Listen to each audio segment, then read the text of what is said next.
La prédica de este domingo se llama el manto. El manto, ¿qué cosa es el manto? En griego, manto es imation, es algo que cubre.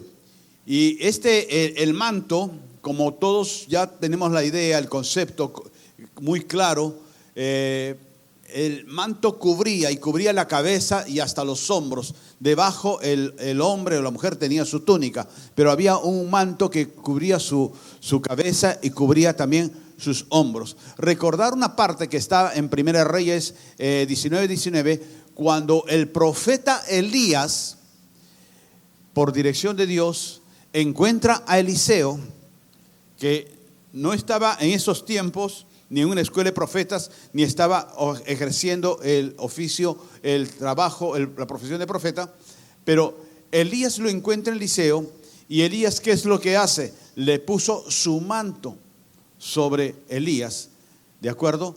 Y al ponerle el manto sobre Elías, le estaba haciendo un llamado y le estaba ofreciendo una cobertura. Y volviendo al mismo personaje, los mismos personajes, Elías y Eliseo, en esa relación, ya en 2 Reyes 2:13, cuando Elías es tomado por los cielos, es llevado en un carro de fuego hacia los cielos, y Eliseo estuvo fiel detrás de Elías, al lado de Elías, junto a Elías, estuvo fiel él. Y Elías le dijo en muchas veces: ya el Señor me va a llevar, yo ya no voy a estar acá, yo te aconsejo que te retires. Y él decía: yo no me voy de ti, yo me quedo contigo. Y le dice: que pide algo entonces, ¿qué es lo que quieres? Yo quiero una doble porción de unción de parte tuya. Eso se refería más que nada como un legado, como una herencia, porque a un hijo le correspondía así una doble porción de lo que uno podía darle al hijo primogénito, ¿de acuerdo? Entonces Eliseo se mantuvo así como un hijo fiel, y eso es también, haciendo un paréntesis, lo que un creyente debe ser en su casa, con sus padres: un hijo fiel, una hija fiel, y también en lo espiritual con su líder, con su pastor, con su pastora, hijos fieles. Y entonces, cuando Elías es tomado y llevado a los cielos, dice que Elías lanzó su manto, el manto cae y lo toma Eliseo, y Eliseo recogió el manto, ¿de acuerdo? Entonces vamos viendo algunos puntos que nos pueden ir direccionando en lo que Dios quiere que nosotros podamos aprender del manto.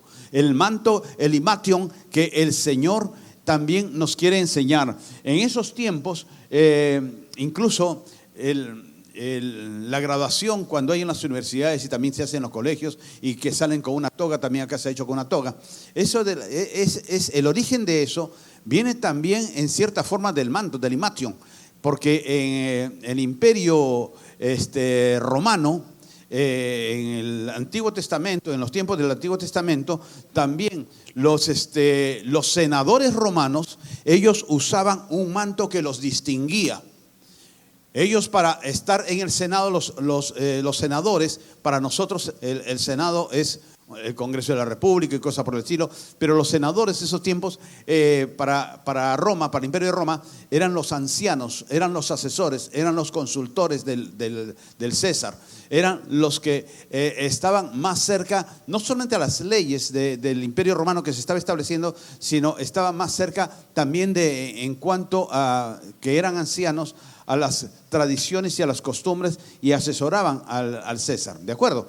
Entonces también ahí comenzó a usarse esos mantos distintivos, y también esto lo trae a colación que en las graduaciones también se usa una toga, un manto diferente, y que es reconocido, se va a graduar, ¿verdad? Entonces los mantos te dicen o te decían que tal persona, ese manto que tiene es un manto de rabino, es un manto de maestro.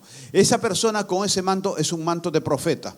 Tenía ciertos distintivos que eran reconocibles, y tanto para las cosas buenas como también para las cosas no buenas. Por ejemplo, algo que nosotros encontramos en Bartimeo, que él era un ciego, y que cuando él escucha que lo está llamando Jesús, ¿qué es lo que hace? Él se saca la capa, se saca el manto y lo tira. Porque ese manto también era el significativo, era lo que enseñaba que él era un ciego. Entonces él no había recuperado la vista, pero basta que escuchó que Jesús lo llamaba y entonces él sintió que ya su tiempo de ceguera física estaba por concluir. Y él, en un acto de fe, se quita el manto y lo lanza, lo bota. ¿De acuerdo? Entonces también había un manto de ciego. Había mantos de leprosos que eran reconocidos de lejos para que la gente se aparte, y era un manto vetusto, raído, sucio generalmente, y que era reconocido también los leprosos por ese manto. Y también nosotros encontramos que esos ponían su manto diciendo yo soy ciego o yo soy leproso, porque era la cobertura de vida que estaban ellos viviendo, que estaban ellos teniendo, y la identificación.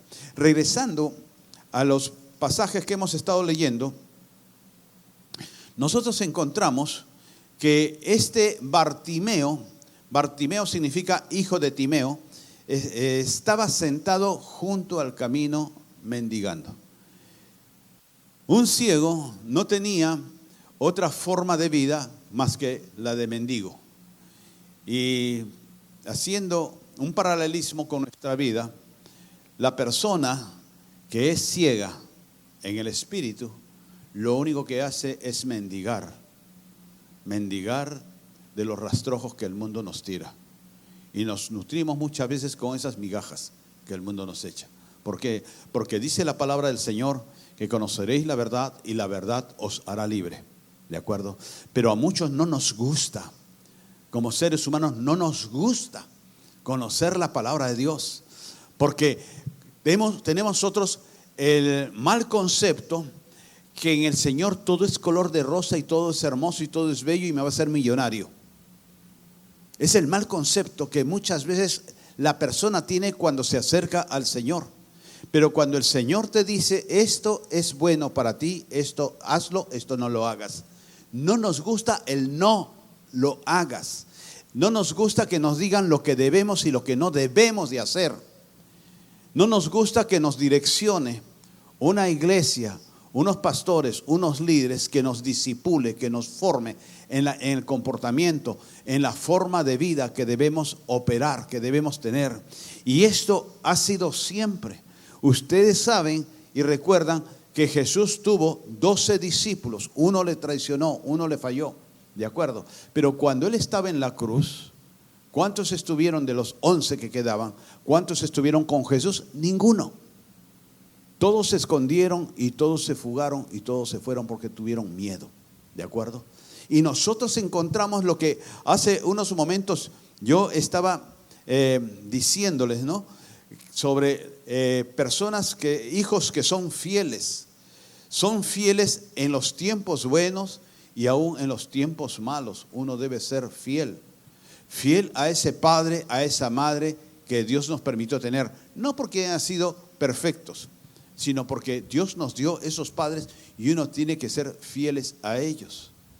Uno tiene que guardar esa fidelidad a la persona que nos bendice, que es Dios, a la persona que nos bendice, que es tu líder, a la persona que nos bendice, que es tu pastor o tu pastora.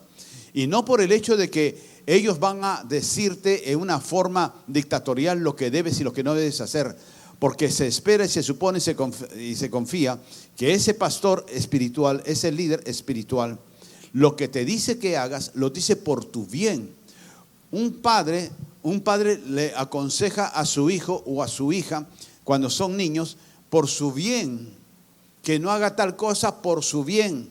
No le gusta al niño y el niño muchas veces desobedece y le va mal. Por ejemplo, nosotros sabemos que si uno mete el dedo en el enchufe te pasa corriente y puede hasta tener un problema de salud muy serio, ¿de acuerdo? Entonces uno le enseña al niño de pequeño, no toques ahí, no metas la mano ahí, no toques eso. Y muchas veces los niños no obedecen, porque ¿por qué no voy a tocar? ¿Qué tiene de malo? Hasta que le pasa corriente y entonces ya sabe que no debe hacer eso, ¿de acuerdo? Y eso es lo que no nos gusta a nosotros, ser discipulados, ser formados, ser direccionados por Dios a través de tu líder, a través de tu pastor. Y no es que los pastores y los líderes quieran dictar lo que tú debes de hacer, sino que te están diciendo lo que es bueno para ti.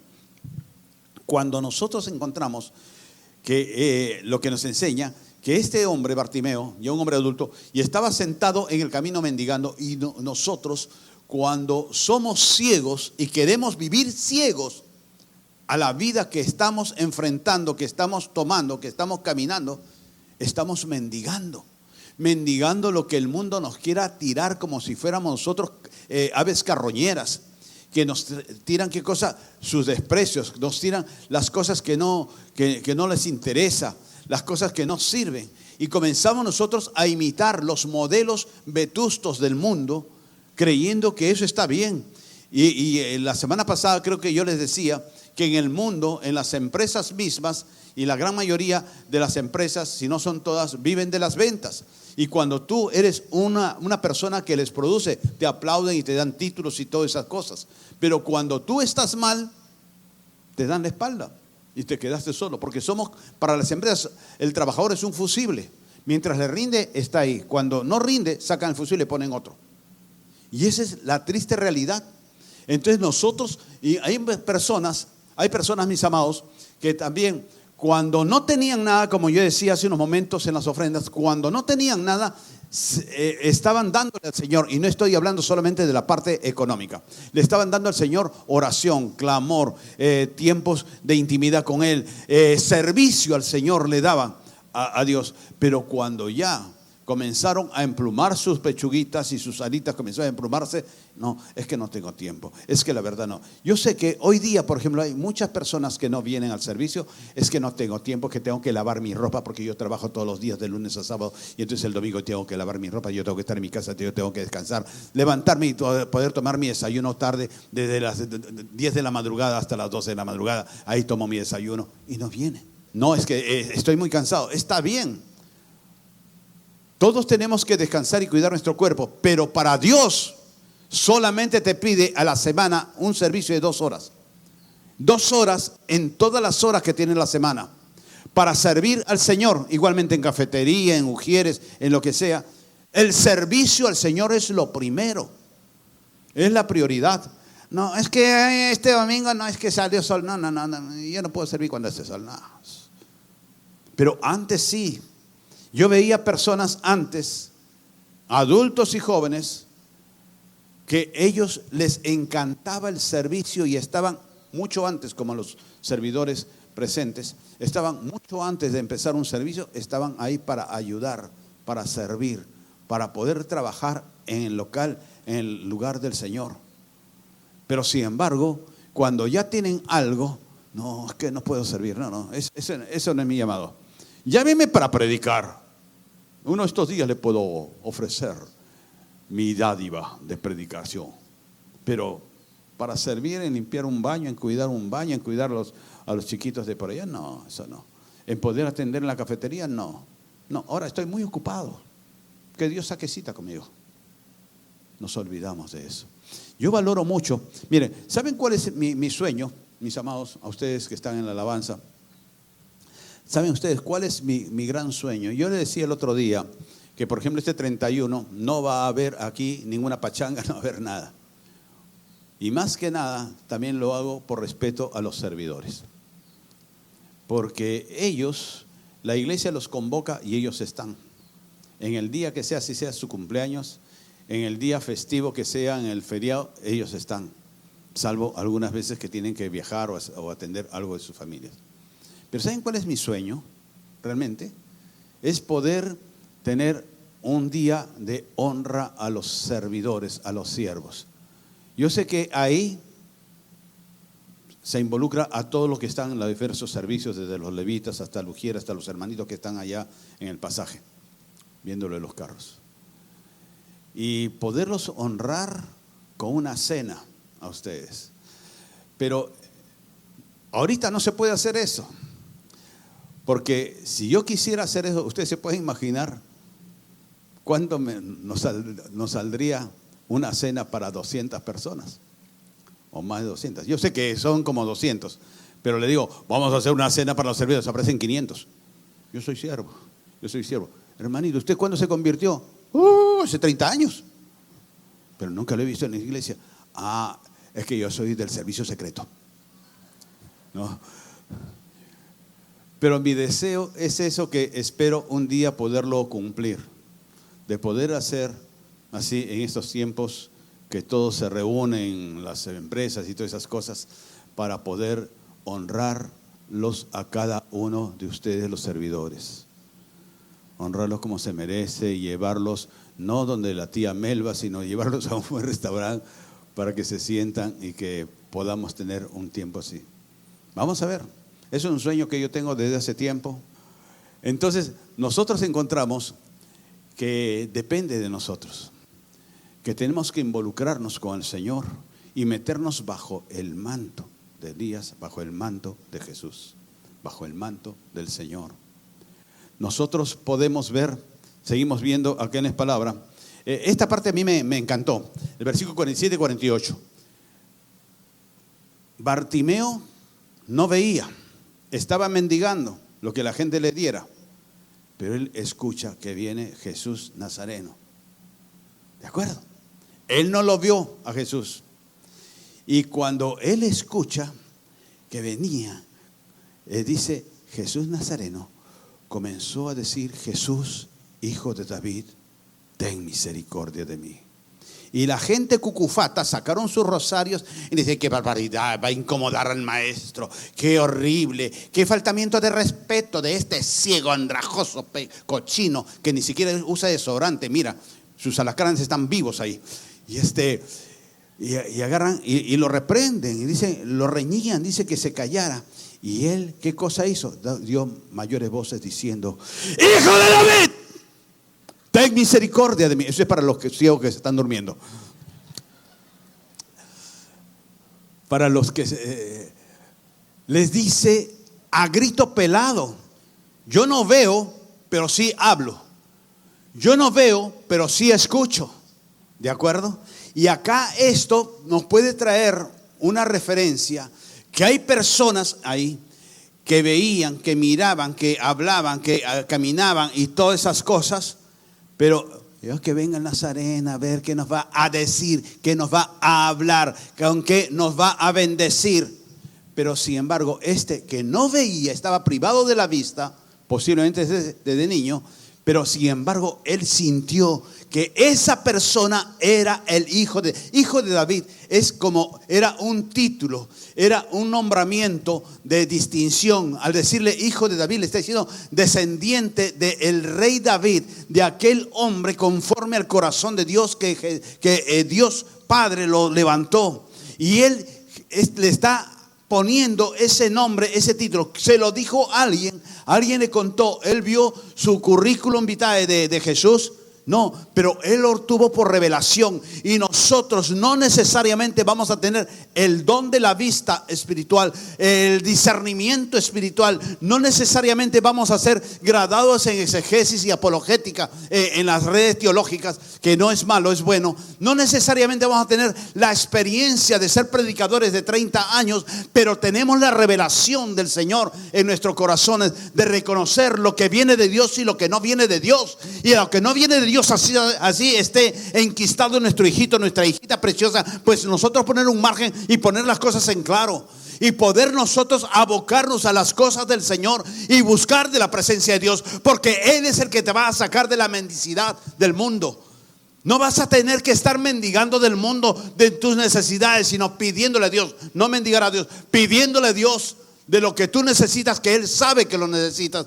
Y ojo, acá hay una parte en la cual, cuando lo acercan a este ciego, Jesús, ¿qué le dice? ¿Qué quieres que te haga? Y Jesús sabía que él era ciego, y ya no por el manto, porque este ciego en fe tiró el manto antes de llegar a Jesús. Y nosotros muchas veces no tiramos el manto antes de llegar a Jesús, o que Jesús llegue a nosotros, sino estamos viendo como Tomás.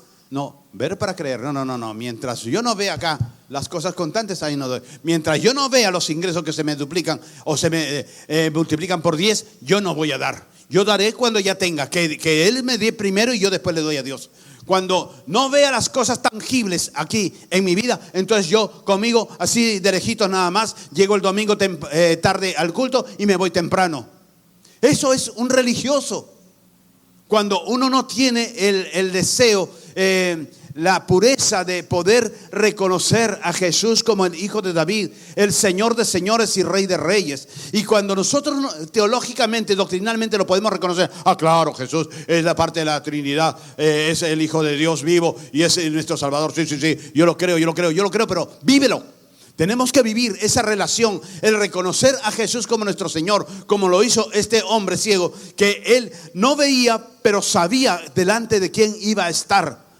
Y a él se acerca porque lo llamó, Jesús lo llama. Y nosotros encontramos ahí que le dicen a él, ten confianza, levántate, él te llama. Y ahí es cuando él echa su manto. A lo que Jesús le pregunta qué es lo que quería hacer. Y entonces, ¿qué es lo que sucede? El Señor le dice, tu fe te ha sanado. En el original, sanado y salvado se escribe igual. Por eso es que muchas veces te dice, te ha salvado. Y uno dice, pero no se estaba hablando de salvación, estaba hablando de sanidad. Lo mismo fue con la mujer del flujo de sangre, cuando tocó el manto de Jesús. Y Jesús le dice, tu fe te ha salvado. O sanado, que era lo mismo, ¿de acuerdo? Y acá, cuando este hombre recibe la sanidad, ¿qué es lo que sucede inmediatamente? Ojo. Jesús le dijo, ve, tu fe te ha sanado. Y luego recibió la vista y seguía a Jesús en el camino. Y seguía a Jesús en el camino. Y nosotros, cristianos del siglo XXI, nos hemos vuelto, no tú, no yo, pero muchos se han vuelto, ¿qué cosa? En convenienciosos, en hipócritas y también en personas que solamente buscan como si fuese el 105 o el 911 de Estados Unidos. Que Jesús me salve, que Jesús me dé, que Jesús me da. Pero después tu vida vuelve a la misma miseria de antes. Y nos olvidamos del Señor, y nos olvidamos de Jesús, y nos olvidamos de la cruz. Nosotros debemos entender que todo nuestro trayecto de vida es un camino y es un proceso en el cual el Señor nos quiere enseñar. Nos quiere enseñar que Él es fiel y que siempre lo fue hasta el final. Y nosotros debemos de ubicar qué manto tengo yo. El manto se denomina esta enseñanza y es qué manto tienes tú, bajo qué cobertura estás, bajo qué manto. Y no estoy hablando de una cobertura física o espiritual en este momento, sino una cobertura almática. ¿Qué manto almático hay en mi vida? Porque muchas veces estamos debajo de un manto, como Bartimeo, como los leprosos. Un manto en el cual está nuestro dolor, nuestra tristeza, las traiciones que nos marcaron, el rechazo que nos marcó. Y nos movemos bajo esa cobertura. Yo soy rechazado, he sido rechazado desde niño, desde chico. Y yo no tengo acceso a poder escalar a otro nivel. Y vivimos nosotros en una mendicidad, tratando de imitar el mundo, tratando de creer, de conseguir dinero, porque es lo que nos va a dar a nosotros la seguridad. Y estamos mendigándole al mundo que nos dé dinero. Y nosotros como una ramera nos estamos vendiendo al mundo, creyendo que si tengo $1,000, $10,000, voy a ser importante. Yo les digo, no hay dinero que valga más que la salvación que Cristo te entregó. Nosotros encontramos que muchas veces uno está bajo el manto del qué dirán. ¿Qué es lo que la gente dice de mí? Y buscamos agradar a Juan, a Perico y a José, porque de eso nos nutrimos y de eso vivimos.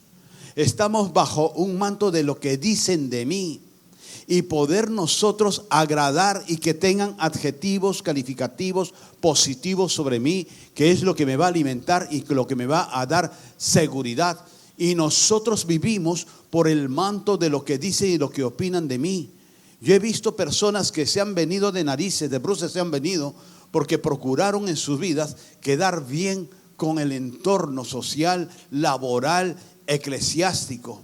Que quedar bien con ellos, eso los alimentaba y se sentían ellos seguros. Pero llegó un momento, yo recuerdo mucho, incluso también en la parte empresarial, un gerente que era muy capaz, muy hábil, muy inteligente, todas esas cosas, y comenzó a rodearlo a él un séquito de adulones, de aduladores, que lo marearon y él comenzó a creer en las palabras lisonjeras de esas personas que le echaban porras.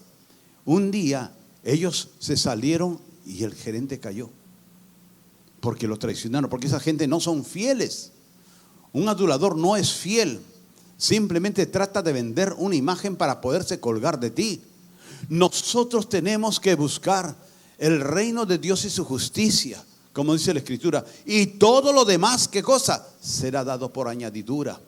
Nosotros no tenemos que buscar la gracia, el favor de la gente.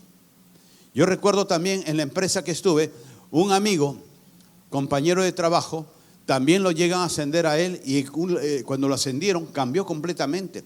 De ser un tipo bromista, agradable, sencillo, que se lleva bien con todos, cuando le dieron un ápice de autoridad, se volvió un Kaiser, se volvió un dictador, se volvió malo con su gente, los trataba mal, hablaba mal de ellos, se quejaba de ellos.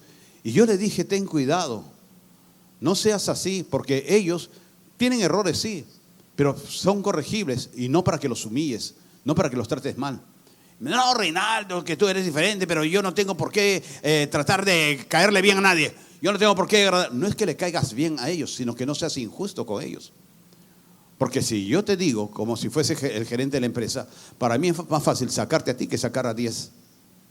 Porque esos 10 son corregibles y están produciendo. Prefiero prescindir de uno, que eres tú. Así que ten cuidado, le decía, que te puede correr el precio de tu trabajo.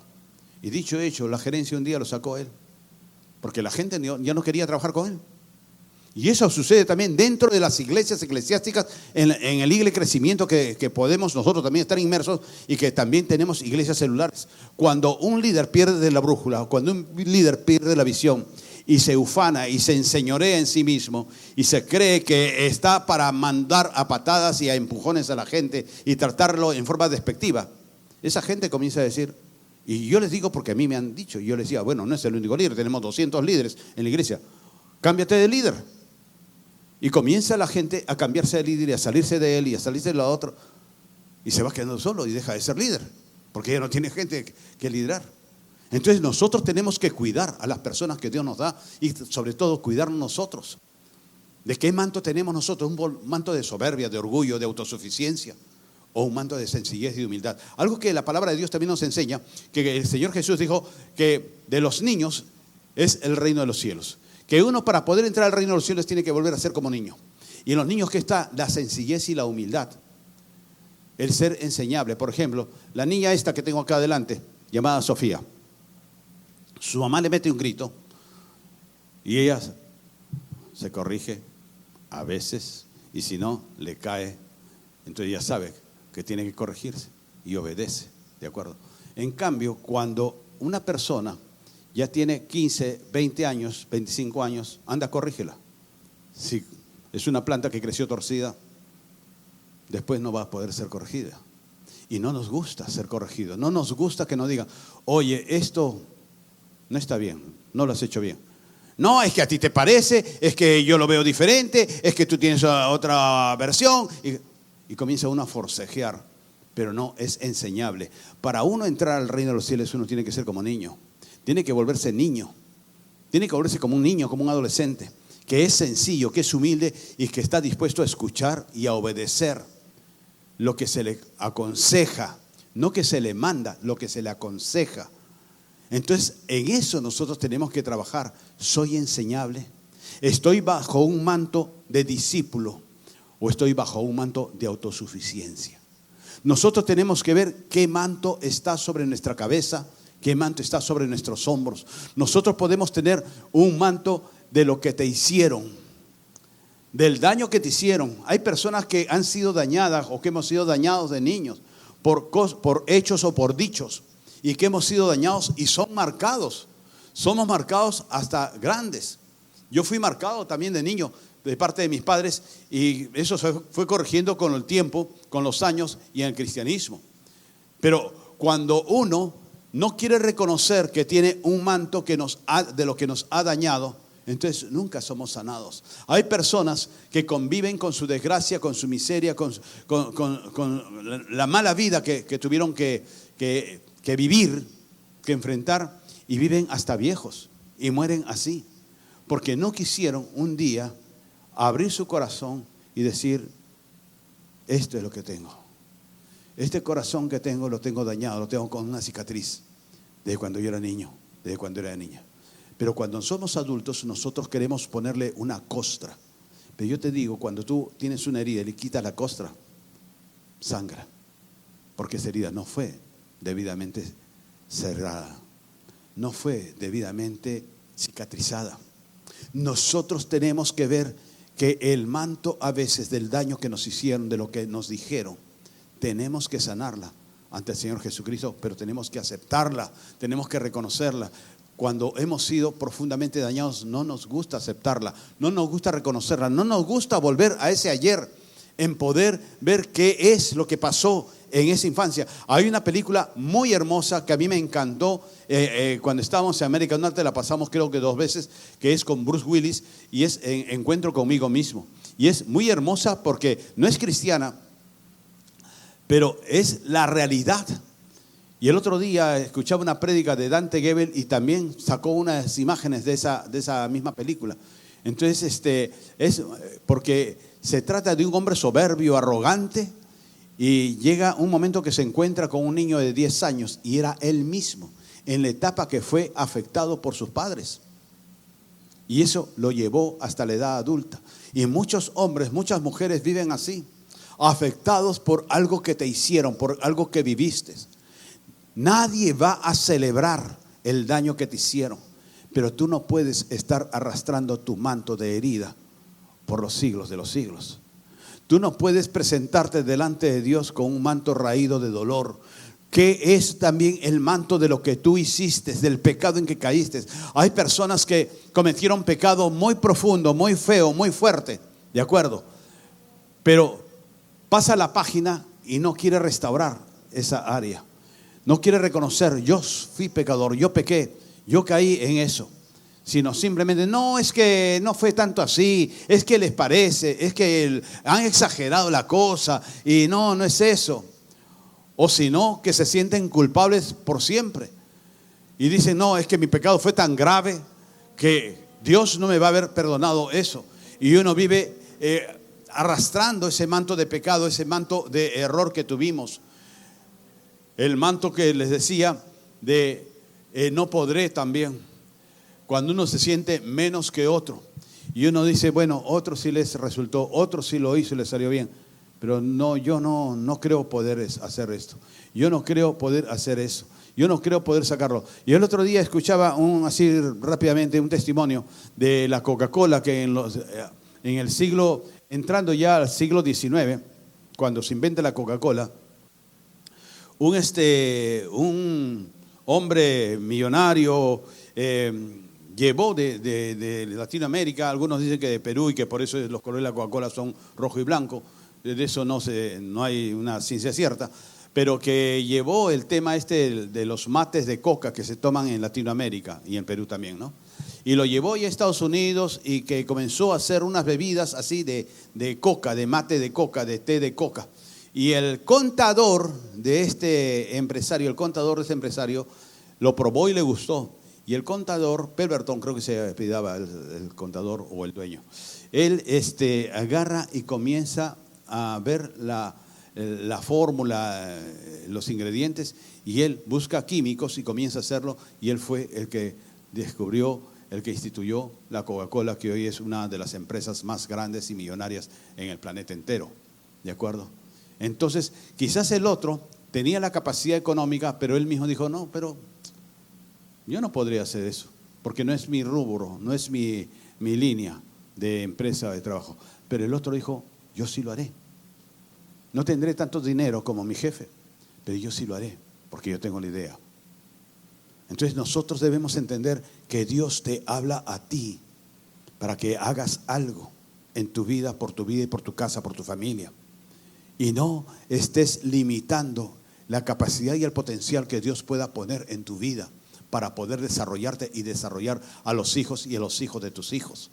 Nosotros tenemos que pedirle dirección a Dios. Miren, nosotros tenemos de nuestra parte algo que muchos empresarios no lo tienen, y es a Dios de nuestra parte. Porque si nosotros nos metemos con Dios, déjate estar tentando suertes en una y otra cosa, sino comienza a hacer lo que Dios te dice. Algo que nosotros también enseñamos es en cuanto a la visión. Y nosotros tenemos una visión como iglesia. Hay muchas iglesias que tienen otras visiones y otras formas de operar, y yo no los critico, yo no digo que esto sea lo perfecto, ni que ellos son lo perfecto.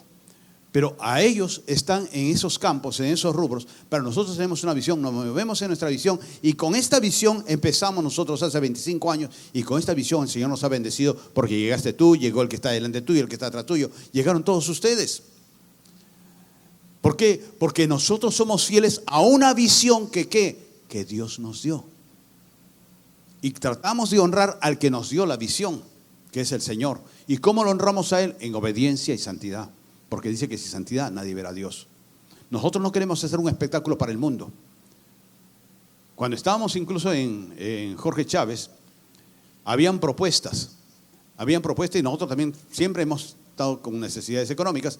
Habían propuestas para que en las noches alquiláramos ese local, porque antes lo usaban como cochera también, y que lo siguiéramos alquilando a las personas que guardaban sus carros ahí. Y le dije, no, es un local que el Señor nos da para la honra y la gloria de Él. Habían propuestas para que nosotros pudiéramos alquilarlo un fin de semana para una fiesta secular del mundo, y nosotros dijimos no, porque nos dio el Señor para la gloria y para la honra de Él. Y nosotros dejamos de percibir un ingreso económico extra sin participar en las fiestas o en las cosas esas, pero dejamos de percibir eso porque nosotros consagramos. Esos instrumentos están consagrados para el Señor. Y esos instrumentos nosotros no los vamos a poner para animar una fiesta, o para que tal grupo de música secular necesitan ahora un tecladista, un guitarrista, y ya que vaya uno y que le dé su plata y que traiga la plata para acá, porque necesitamos para la construcción. No, lo que está separado para Dios se santifica, se consagra. Si tú separas tu casa, tu familia, tu hogar, tus finanzas, las separas para Dios, los santificas, también lo será el resto de la masa, dice la palabra de Dios. Que santifiques la raíz, que santifiques la primicia y el resto. Y les digo también, mis amados, nosotros no podemos engañar a Dios. Podemos engañar a los pastores, podemos engañar a los líderes, porque somos humanos. Y a veces el pastor o el líder se da cuenta y lo único que hace es piloto automático. Te pone la cabeza así como los gatitos esos de los chifas que hacen así. Está bien. Sí, es que sí, yo diezmé, pero no aparece mi diezmo, no sé qué ha pasado. Me están haciendo mal, en la administración están robando mi diezmo, pero yo sí diezmo todos los meses. Sí. Y el pastor o el líder dice, sale un chaufa aeropuerto. No. ¿Te cree o se hace el que te cree? Al final de cuentas el que se perjudica eres tú, no es el pastor ni el líder. ¿De acuerdo? Nosotros tenemos que jugarle limpio al Señor. Nosotros no podemos pretender engañar a Dios. Dios no es deudor de nadie, ni es mendigo. Nosotros hemos vivido como mendigos. A veces también, mis amados, estamos bajo un manto de desgracia, de dolor, de tristeza, de pena de uno mismo. Un manto de rechazo que les mencionaba hace unos momentos. Mientras nosotros más nos metamos con Dios, más el Señor nos va a dar. Así que son tiempos, mis amados preciosos, de poder renovar. Si tú pierdes lo que crees que vale ahora mucho para ti, sea mujer, sea puesto, sea lo que sea, Dios tiene algo mejor. Si eso está contaminado, no te corresponde a ti. Tú eres más limpio, más limpia que otras personas que están caducos como Bartimeo, sentados mendigando el favor del mundo. Tú tienes para crecer más y desarrollarte. Tú tienes que soñar con las alturas que Dios te quiere llevar. Tú tienes que ver que el manto de Elías ya lo soltó. Y tú tienes que recoger no el manto del mundo, sino el manto de Elías, el manto de Dios, el manto del Señor Jesucristo, el manto que fue rasgado de arriba a abajo cuando Él falleció, para poder tener entrada libre al Padre Celestial. Es el parte de ese manto que Dios quiere que tú entiendas, que Él quiere ponértelo sobre ti. Pero no acepte el Señor que tengas otro manto que está raído, el manto del leproso, el manto del ciego, el manto del inválido. No puedes tenerlo. No puedes acumular dos mantos. Tienes que limpiar tu vida. Dios te ha limpiado para que puedas calzar el manto del Señor tiene para ti.